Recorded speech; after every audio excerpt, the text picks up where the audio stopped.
Halo Bapak Ibu Saudara, Jemaat GPI Karanganyar yang dikasihi Tuhan. Apa kabar hari ini? Luar biasa. Wow, luar biasa. Terima kasih. Coba berikan senyum buat Tuhan pagi ini. Yang di kanan saya, yang di kiri saya, yang di tengah-tengah semuanya. Tepuk tangan buat Tuhan yang luar biasa. Karena kasih sayangnya, kebaikannya tak pernah bisa buat saudara dan saya. 1 minggu sudah kita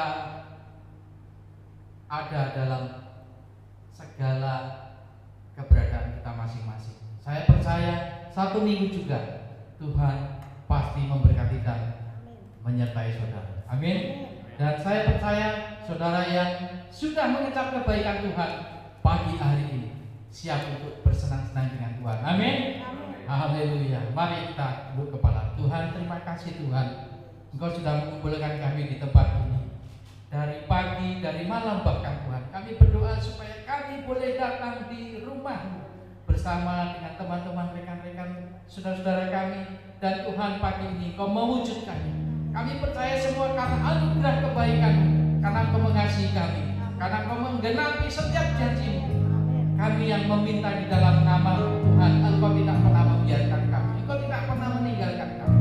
Dan pagi hari ini, mari ya Tuhan, urapi umat-umat-Mu, urapi hamba-hamba-Mu di tempat ini, karena kami mau bersenang-senang dengan Engkau. Kami mau menikmati hadirat-Mu.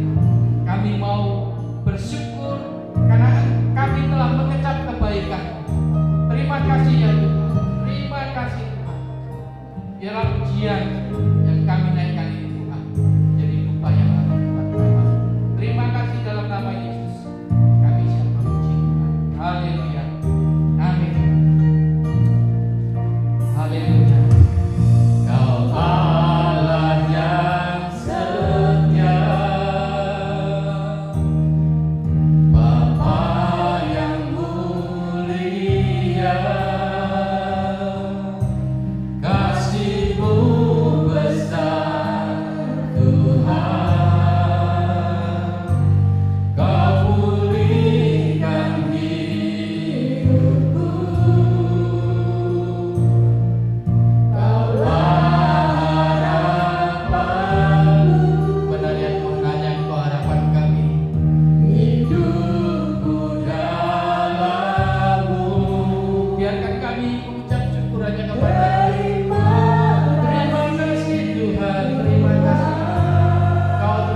di tengah-tengah kami Tuhan. Kami percaya saat ini anak-anak-Mu yang sakit, Engkau melawat kami.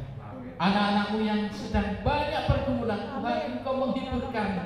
Engkau mengangkat setiap pergumulan kami. Engkau mengangkat setiap penderitaan kami.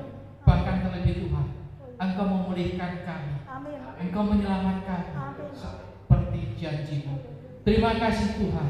Berikan kami terus roh pujian, karena kami mau bersuka cita, kami mau bersorak-sorai karena kebaikan-Mu yang nyata dalam setiap kehidupan kami. Terima kasih Tuhan. Mari sama-sama Jemaat GBI yang siap untuk memuji Tuhan, katakan sama-sama, amin. Langit dan bumi memuji Tuhan. Bagaimana dengan saudara yang setiap hari diberkati Tuhan? Mari pagi ini bersama-sama dengan kita semuanya menyanyikan pujian ini. Langit dan bumi, pujilah Tuhan. Wow, haleluya. Tuhan baik.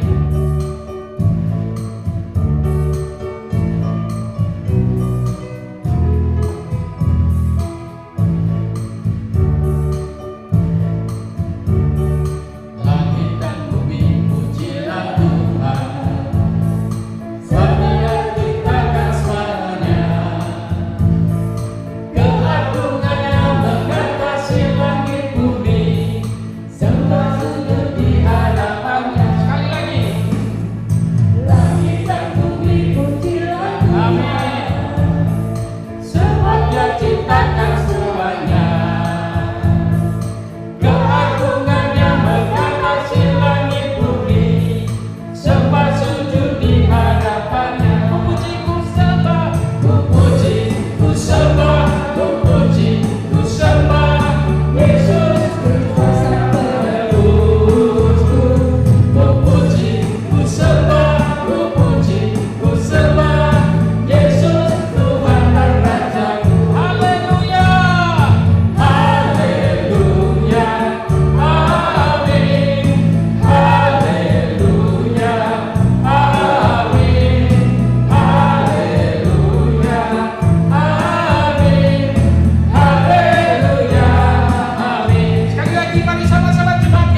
minggu Tuhan tidak pernah berhenti memberkati saudara. Amin.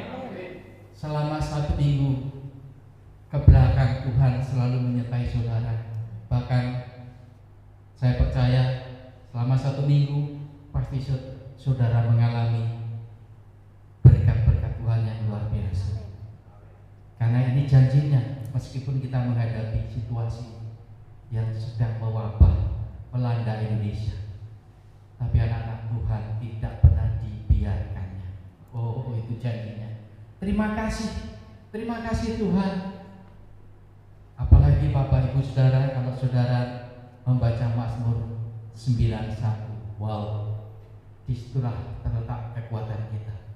Oleh karena itu, mari pagi hari ini kita mau memberikan yang terbaik buat Tuhan dan persembahan. Namun sebelumnya, mari bersama saudara-saudara yang lain kita deklarasikan persembahan ini. Deklarasikan persembahan. Tuhan ketiga, 1, 2, 3. Pada saat kami membawa persembahan, kami percaya pintu surga terbuka dan berkat Tuhan dicurahkan. Saya menerima bisnis, pekerjaan, sekolah dan kuliah yang lebih baik. Keuntungan, bonus dan aset dilipat gandakan. Semua transaksi dibuat berhasil. Customer lama dan baru Tuhan datangkan. Semua pembayaran dapat dilunasi. Memiliki rumah di bumi dan surga. Menerima hadiah kejutan dan penghargaan. Diberikan jodoh bagi yang belum punya pasangan. Keluarga harmonis dan tidak ada kemandulan. Semua musuh, penyakit dan kerugian dihalau dari dalam hidupku. Keluargaku, pekerjaanku dan bisnisku. Ini adalah waktu memberi persembahan dalam nama Yesus. Haleluya. Sambil budi-budi diajarkan, mari kita memuji Tuhan. Sebab Tuhan baik, masuk gerbangnya bersyukur. Haleluya.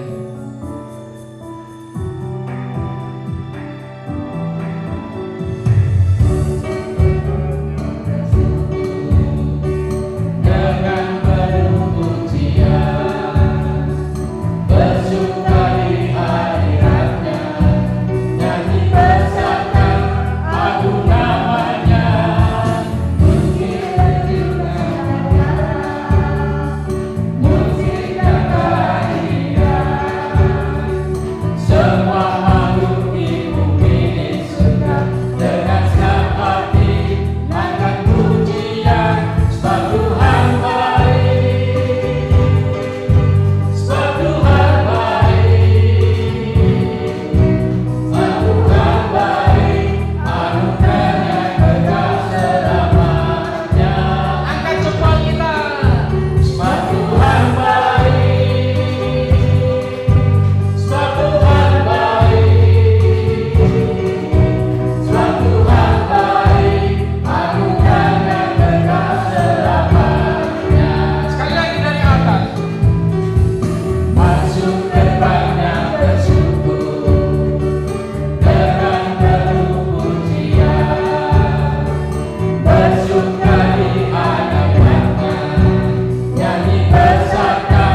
besar dan kecilnya yang kami persembahkan buat Engkau.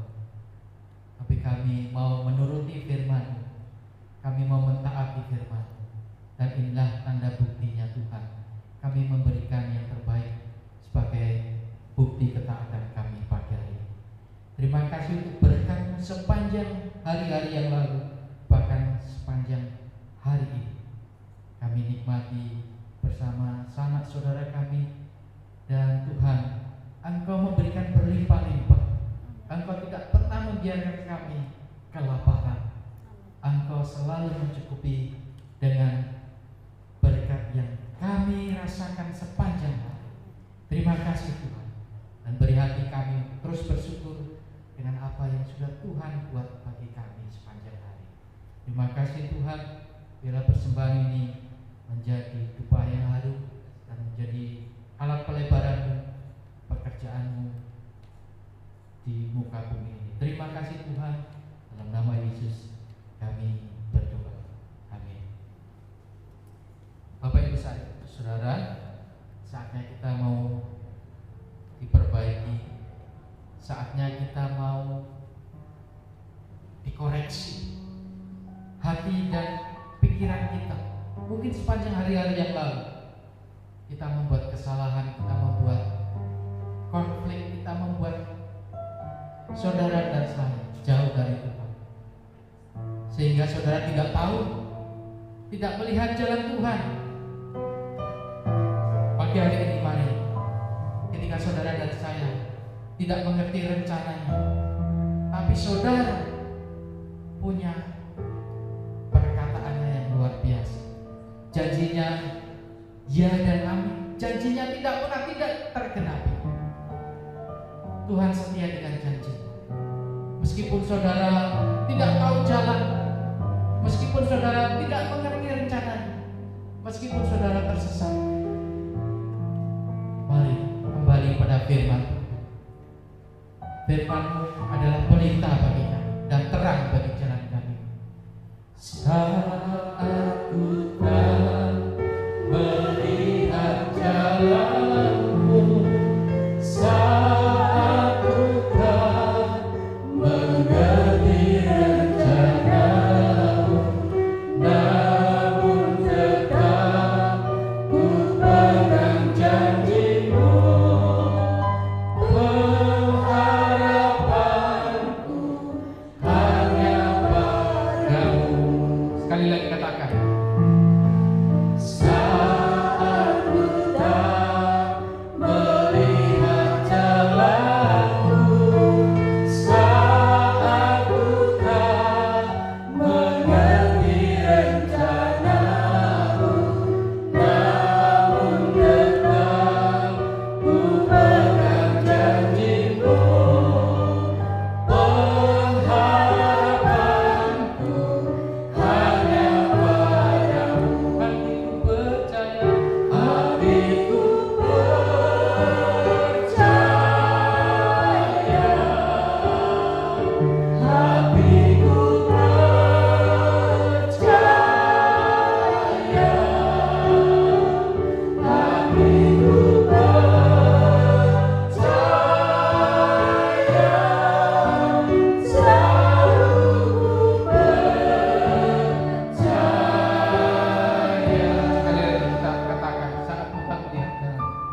Tetapi kami percaya Tuhan Engkau hadir, Engkau melawat menjamah setiap umat-Mu.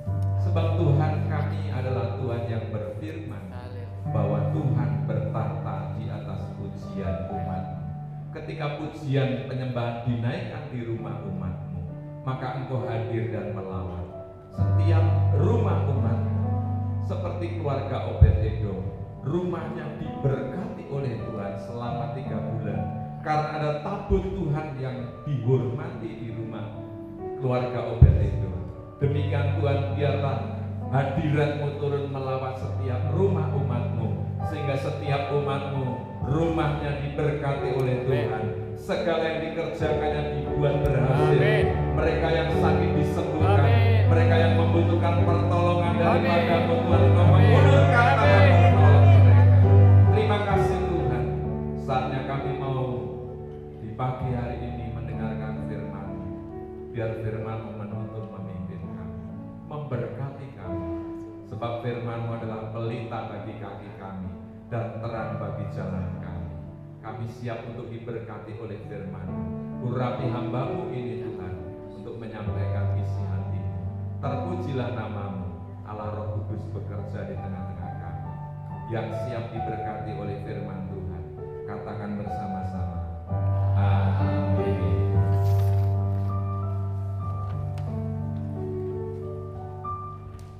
Mari kita sebelum mendengar firman Tuhan, kita mau deklarasi firman Tuhan. Mari angkat Alkitab kita yang sudah Bapak Ibu siapkan di rumah. Kita deklarasikan bersama-sama. Aku percaya firman-Mu berkuasa. Aku percaya firman-Mu dapat merubah seluruh hidupku. Aku percaya firman-Mu ini adalah Tuhan sendiri. Aku siap untuk menerimanya dan melakukannya dalam nama Yesus. Katakan amin. Salam Bapak Ibu yang dikasihi oleh Tuhan.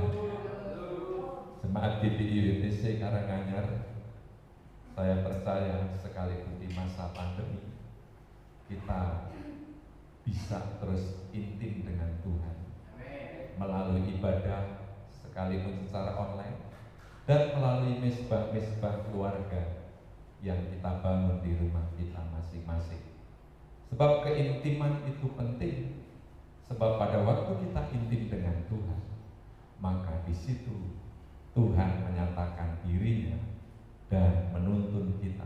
Sehingga di tengah masa pandemi ada banyak terobosan yang Tuhan kerjakan dalam hidup kita. Ada banyak mukjizat yang Tuhan kerjakan dalam hidup kita. Nah, Bapak Ibu yang dikasihi oleh Tuhan, hari ini kita kembali kepada pesan Gereja Bethel Indonesia bahwa bulan Oktober adalah bulan pekabaran Injil dan misi.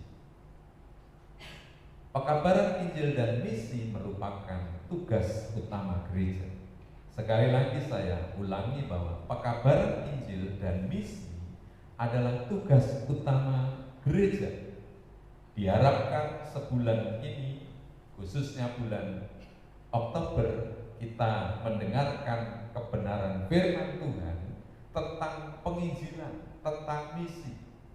Maka seluruh jemaat diharapkan bergerak untuk melaksanakan pekabaran Injil dan misi secara lebih semangat. Nah, hari ini kita akan belajar bersama-sama dengan tema neraka harus menjadi pemberi semangat penginjilan. Nah, mengapa bisa neraka pemberi semangat penginjilan? Mari saya ajak di pagi hari ini kita membuka firman Tuhan di dalam Markus pasal 9.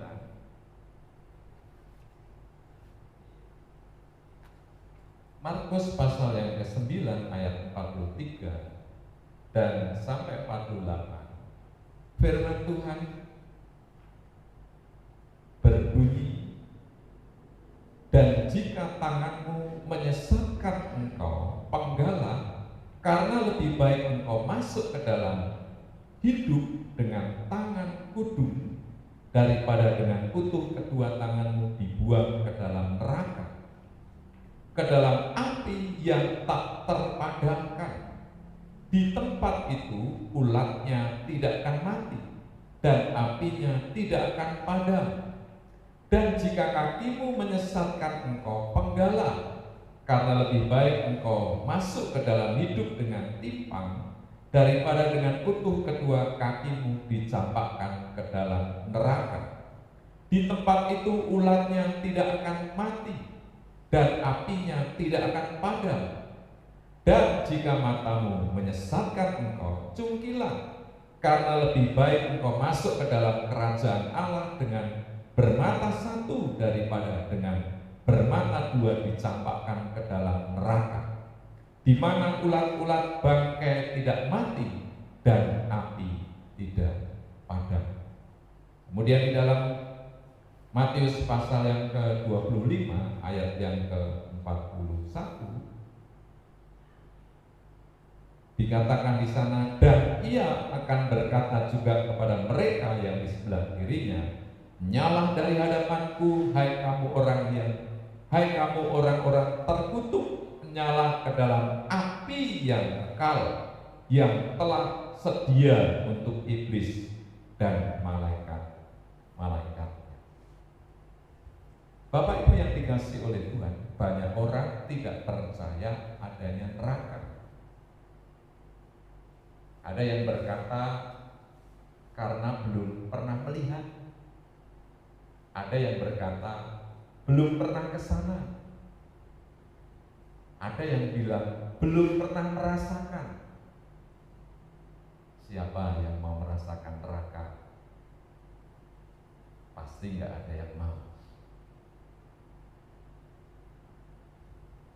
Satu-satunya sumber informasi yang benar tentang neraka adalah Tuhan. Karena Tuhan adalah satu-satunya pribadi yang benar secara absolut dan dapat dipercaya. Jadi satu-satunya informasi yang benar tentang neraka adalah Tuhan sendiri.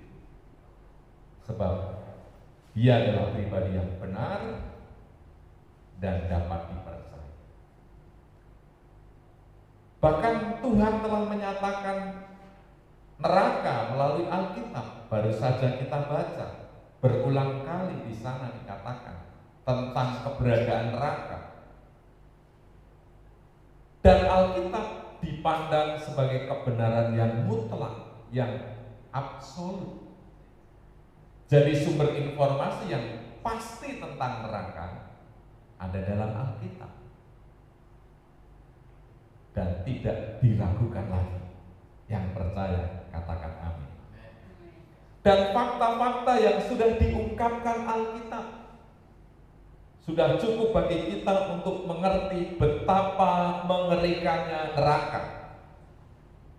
Saya ulangi sekali lagi, fakta-fakta yang sudah diungkapkan oleh Alkitab sudah cukup bagi kita untuk mengerti betapa mengerikannya neraka. Betapa mengerikannya neraka.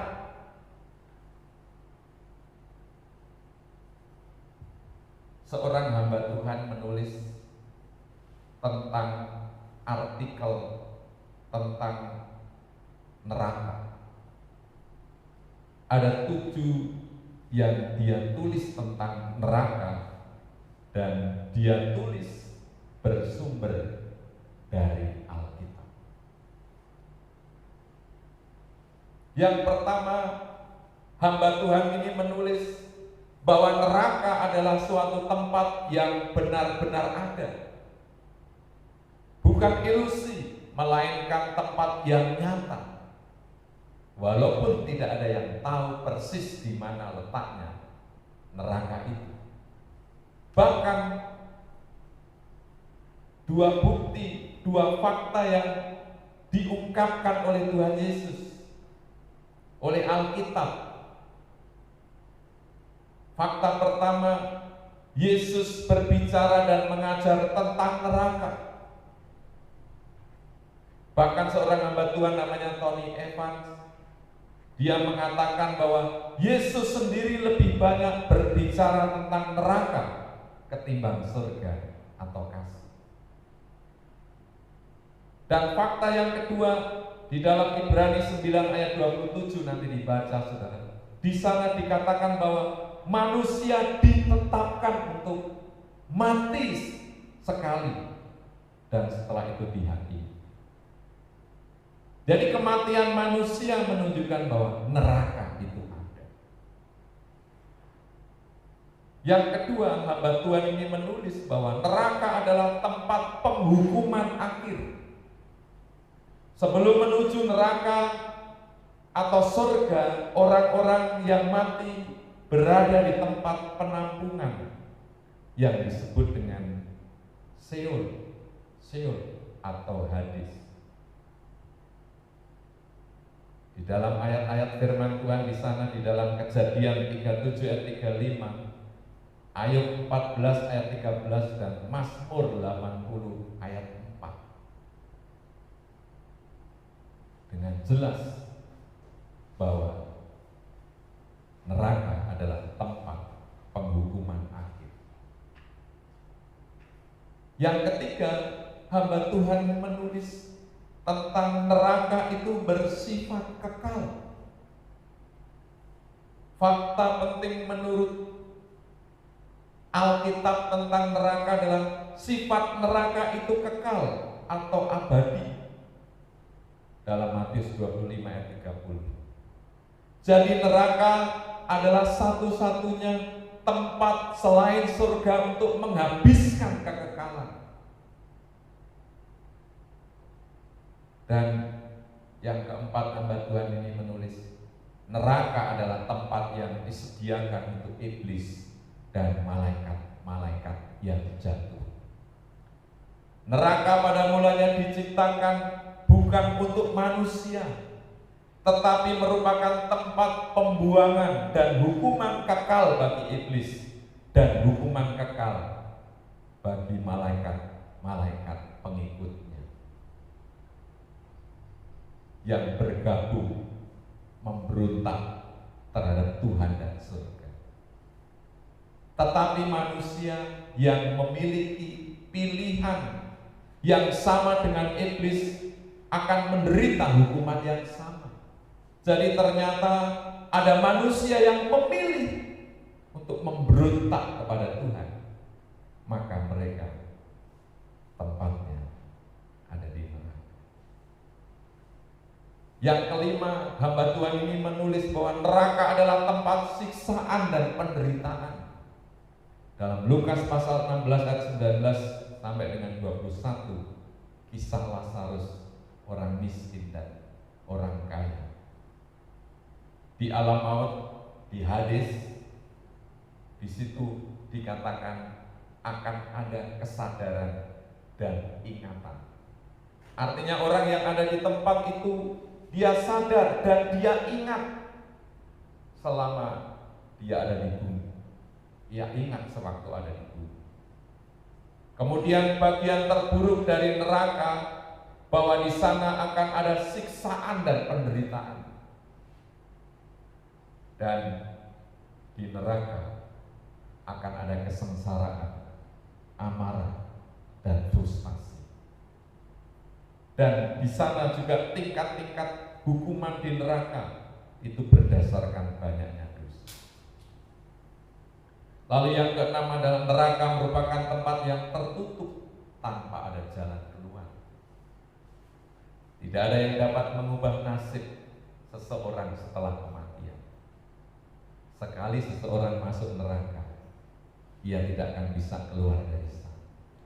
Itu sebabnya hidup sekarang ini di bumi adalah kesempatan untuk kita beroleh hidup yang kekal di dalam Kristus Yesus. Itu sebabnya Bapak Ibu yang dikasihi oleh Tuhan, kenapa Tuhan Yesus Kristus dia rela menjadi manusia. Dia mati bagi dosa kita, supaya orang yang percaya tidak dihukum, tetapi memperoleh hidup yang kekal.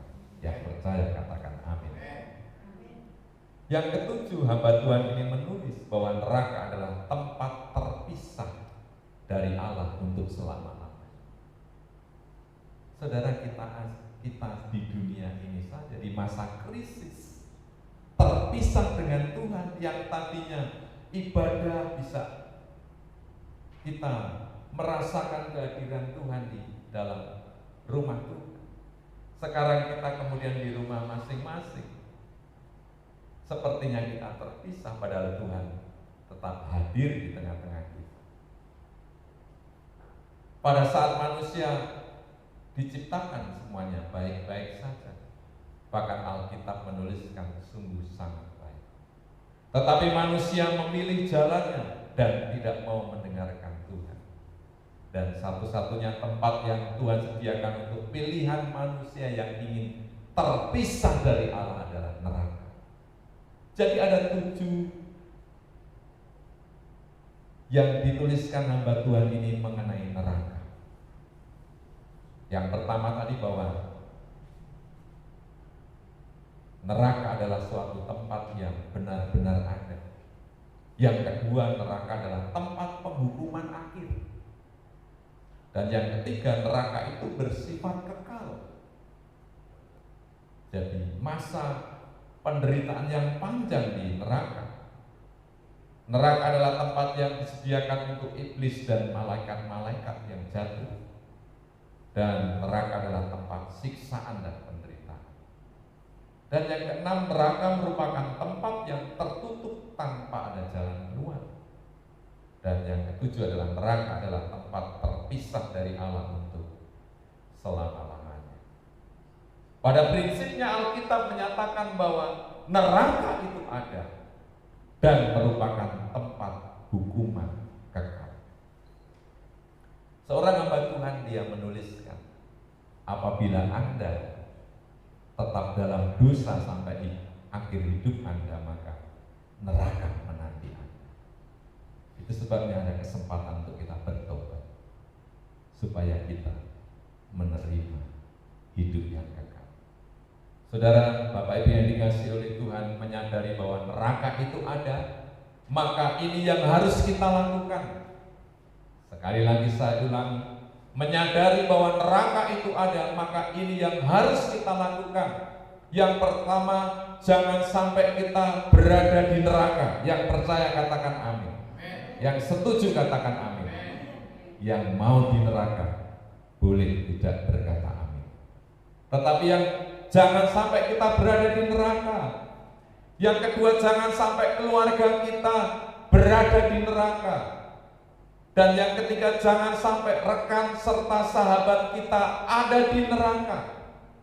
Dan yang keempat, jangan sampai semua orang berada di neraka.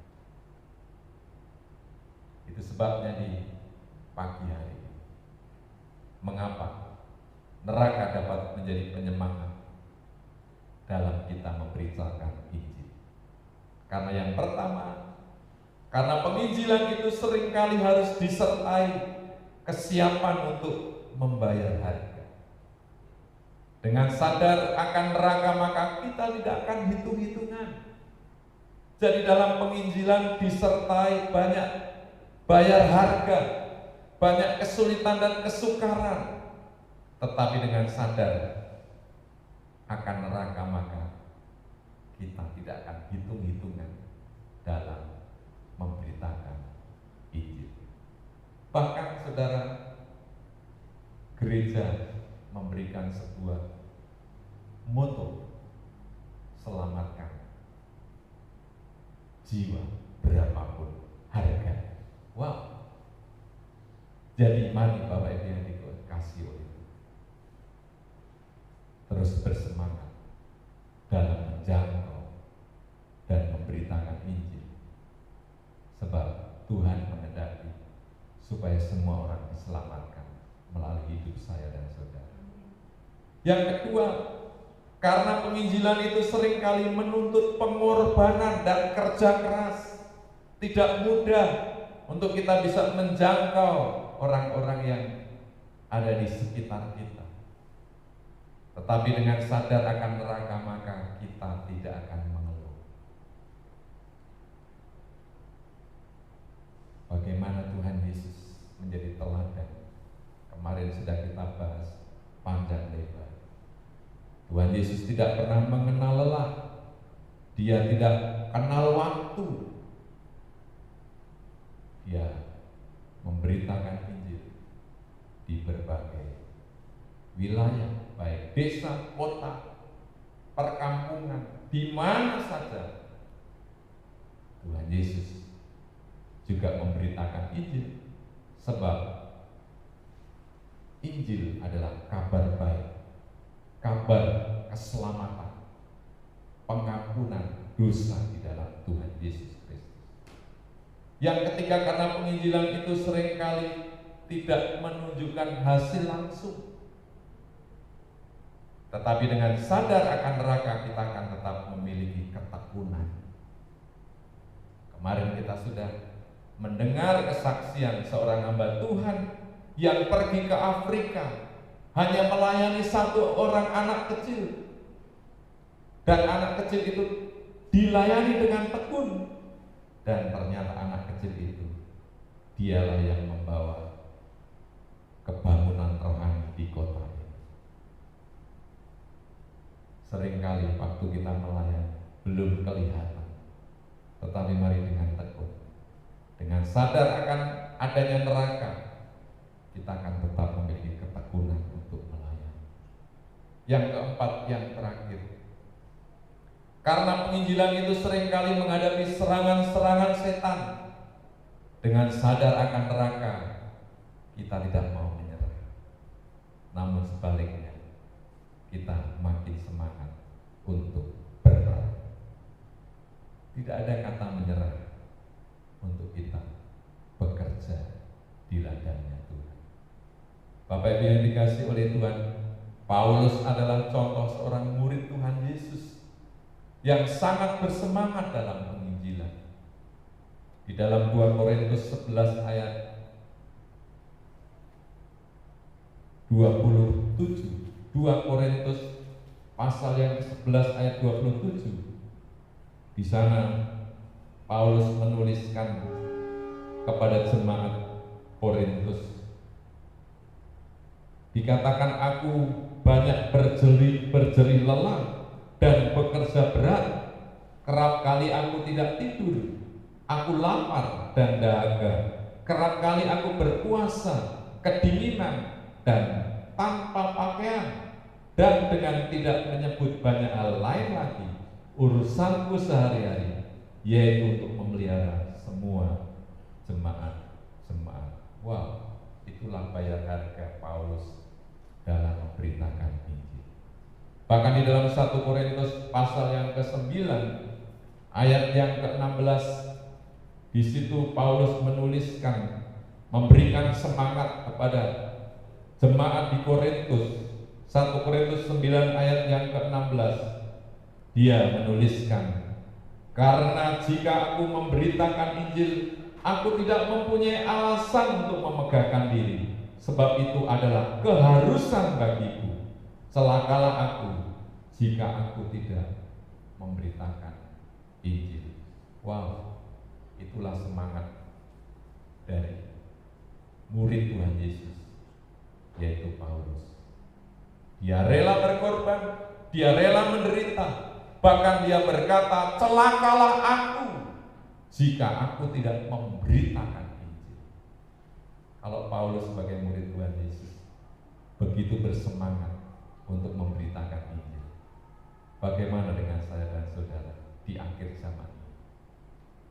Biarlah di bulan misi ini, mari neraka menjadi pemberi semangat untuk memberitakan Injil. Tuhan Yesus memberkati. Mari kita akan berdoa. Bapa, terima kasih di kesempatan pagi hari ini kami boleh mendengarkan firman-Mu. Alkitab dengan jelas mengungkap tentang keberadaan neraka, dan melalui kebenaran firman-Mu di pagi hari ini, biar neraka menjadi pemberi semangat untuk kami lebih lagi memberitakan Injil, supaya setiap kami tidak berada di neraka, supaya setiap keluarga kami tidak berada di neraka, bahkan supaya setiap sahabat kami, teman-teman kami tidak berada di neraka. bahkan semua orang yang kami jumpai, supaya mereka tidak berada di neraka kelak kemudian hari. Tuhan, di pagi hari ini kami mengangkat tangan, kami mengangkat tangan, berikan kami keberanian, berikan kami belas kasihan, bangkitkanlah seluruh umat-Mu yang mendengar berita firman-Mu di pagi ini, untuk mereka bangkit menjangkau orang-orang yang ada di sekitar mereka, supaya orang-orang yang ada di sekitar mereka, keluarga mereka tidak masuk ke neraka di kelak kemudian hari. Sebab setiap orang yang masuk di neraka tidak bisa keluar lagi. Tuhan, beri kami keberanian. Tuhan, beri jamaah kami, beri kami hati-Mu Tuhan, beri kami kaki-Mu, beri kami tangan-Mu. Terima kasih Tuhan, terima kasih Bapak. Oh, terima kasih Tuhan, terima kasih. Oh, berikan ku hati-Mu Tuhan, berikan ku tangan-Mu Tuhan, berikan ku Tuhan hati-Mu. Oh, terima kasih. Berikan ku hati, berikan ku tangan-Mu, berikan ku hati seperti hati-Mu yang penuh dengan belas kasihan.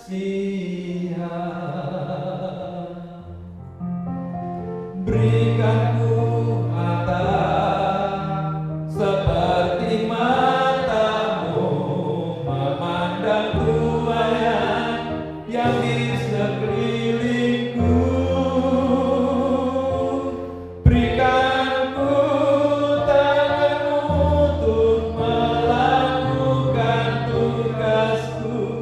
Berikan ku kaki-Mu melangkah dalam rencana-Mu. Berikan ku, berikan ku,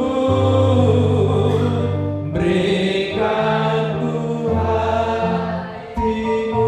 Saya mengajak semua umat untuk kita bangkit berdiri, naikkan pujian ini. Angkat tangan-Mu di rumah masing-masing.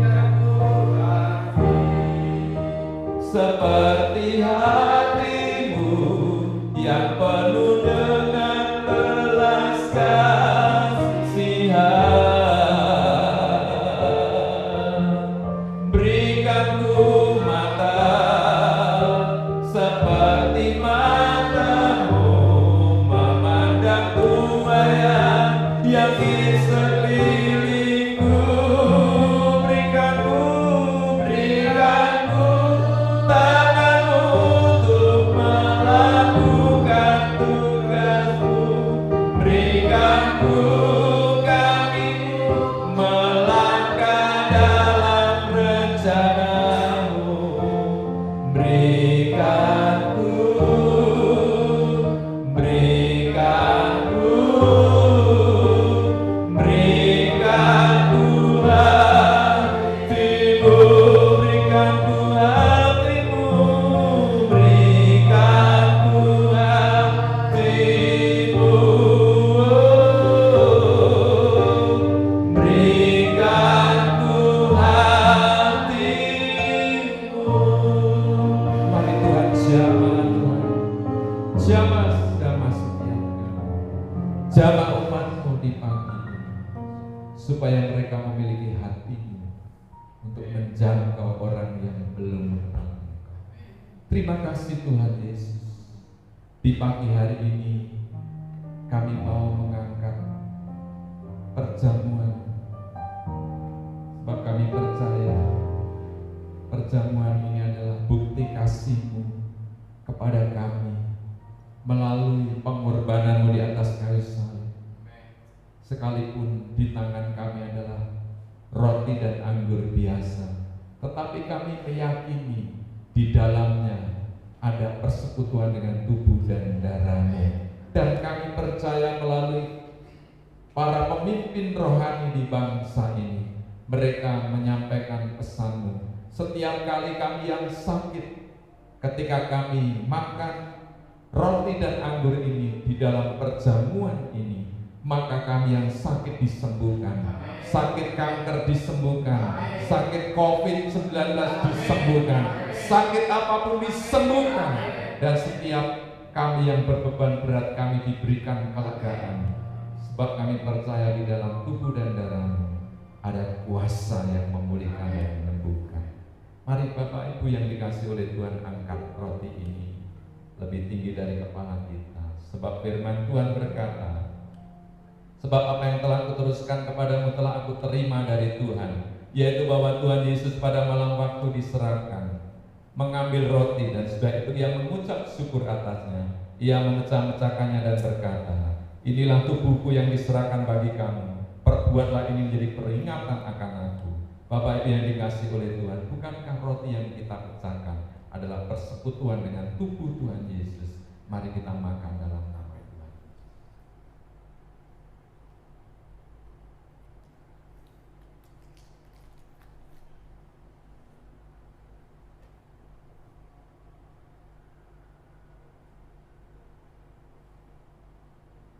Terima kasih Tuhan.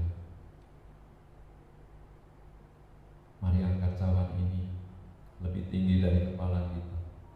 Demikian juga Ia mengambil cawan sudah makan lalu berkata, cawan ini adalah perjanjian baru yang dimeteraikan oleh darah-Ku. Perbuatlah ini setiap kali kamu meminumnya, menjadi peringatan akan Aku. Sebab setiap kali kamu makan roti ini dan minum cawan ini, kamu memberitakan kematian Tuhan sampai Ia datang. Jadi barang siapa dengan cara yang tidak layak makan roti atau minum cawan Tuhan, ia berdosa terhadap tubuh dan darah Tuhan. Bapak Ibu yang dikasihi oleh Tuhan, bukankah cawan yang kita angkat adalah persekutuan dengan darah Tuhan Yesus? Mari kita minum dalam.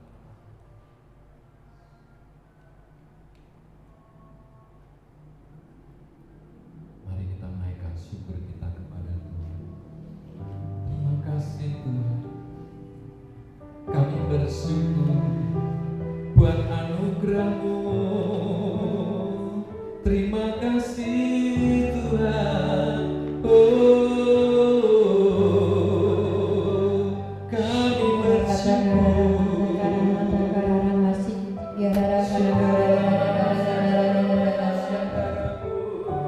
Haleluya. Terima kasih Tuhan. Mari jamah Tuhan, mari lawan Tuhan. Kau hadir di tengah-tengah kami.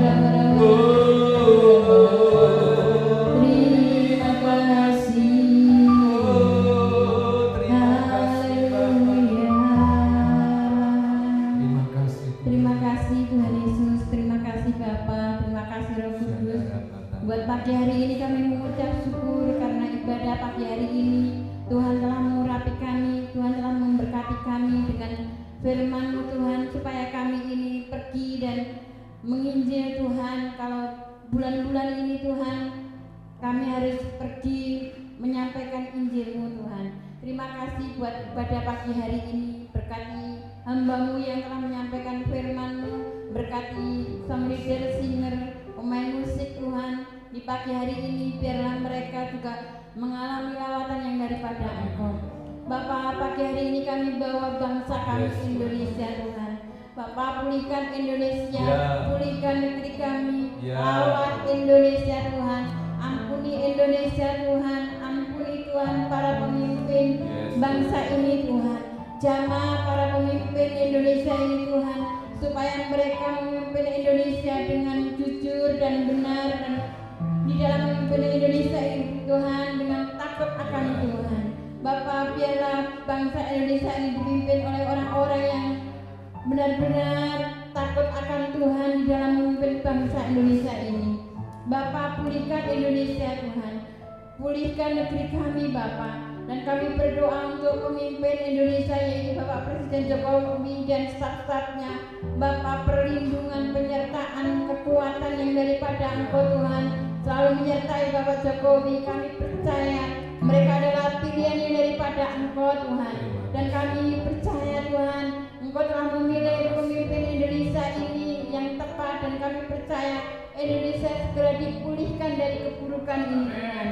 Bapa, kami berdoa Tuhan, Pentakosta yang ketiga biarlah terjadi untuk Indonesia, dan gerejamu akan menuai jiwa-jiwa di Pentakosta ini yang ketiga Bapa.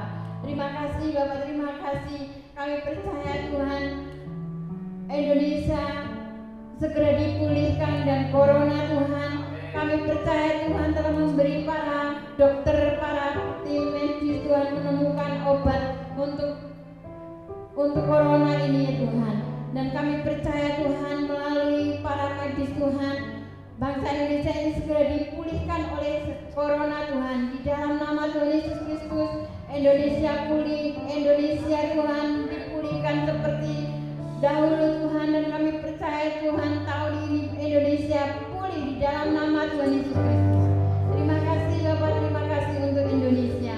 Kami berdoa buat gerejamu Tuhan yang ada di Wadah GBI Karanganyar ini. Tuhan, pakailah gerejamu di tempat ini. Kami percaya Tuhan, gereja ada karena Engkau, dan kami percaya Tuhan, gereja ada untuk menjadi jawaban bagi kota di mana anak-anakmu tinggal. Dan kami percaya Tuhan, tempat ini tidak muat lagi. Tuhan akan kirim jiwa-jiwa untuk datang kepada Engkau. Terima kasih Tuhan, para raja akan datang ke tempat rumah Tuhan, dan para bangsawan akan datang ke tempat ini. Dan kami percaya Tuhan, gerejamu ini akan Kau pakai lebih lagi Tuhan. Terima kasih Tuhan buat gerejamu. Kami juga berdoa buat pemimpin kami, Bapak Wiryo Tuhan. Kami percaya perlindungan, penyertaan Tuhan selalu ada di dalam beliau. Dan kami mengucap syukur Tuhan kalau di pusat diberkati, di cabang Karanganyar juga akan mengalami apa yang dialami oleh BTC Tuhan. Terima kasih Tuhan, terima kasih. Terobosan demi terobosan akan terjadi Tuhan, mujizat-mujizat akan terjadi, dan misi-misi Tuhan kami juga akan mengalami Tuhan. Kalau di WTC pusat Tuhan mengalami, yaitu diberi tanah berhektar-hektar, demikian juga di Karanganyar Tuhan. Kami juga akan diberi tanah berhektar-hektar untuk dikelolanya di dalam nama Tuhan Yesus Kristus. Dan umat-Mu tidak ada yang nganggur, semua bekerja semua di dalam nama Tuhan Yesus Kristus. Mereka yang kurangan Tuhan telah cukupkan, mereka yang membutuhkan pekerjaan Tuhan sediakan pekerjaan. Dan di pandemi ini Tuhan, kami percaya Tuhan telah memberikan kreatif ide-ide yang baru untuk umat-Mu Tuhan, supaya umat-Mu Tuhan lebih lagi rohnya menyala-nyala. Kami percaya Tuhan saat ini Tuhan telah menjamah setiap umat-Mu. Kami tidak bisa menyebutkan satu persatu, tapi di pagi hari ini kami percaya umat-Mu mengalami mujizat, mengalami terobosan perlindungan yang daripada Engkau Tuhan. Terima kasih Tuhan, terima kasih. Kami juga berdoa Tuhan, kalau saat ini umat-Mu ada yang sakit, oleh bila-bila Tuhan Yesus sembuh di dalam nama Tuhan Yesus Kristus. Mereka yang mempunyai pergumulan, Tuhan jawab. Dan kami percaya Tuhan, umat-Mu pagi hari ini diurapi oleh Tuhan. Terima kasih Bapak, terima kasih. Di pagi hari ini kami siap untuk menerima berkat yang daripada Engkau. Jemaat yang dikasihi oleh Tuhan, sekarang angkat tanganmu dan terimalah berkat, kasih karunia dan damai sejahtera dari Allah Bapa, Allah Putra, dan Allah Roh Kudus turun atas hidupmu sekarang sampai selama-lamanya. Diberkatilah saudara pada waktu masuk, diberkatilah saudara pada waktu keluar, diberkatilah pekerjaanmu, diberkatilah rumah tanggamu, diberkatilah anak-anakmu, sekolahmu, studimu, apa saja yang kau kerjakan dibuat berhasil. Dalam nama Tuhan Yesus yang diberkati Tuhan.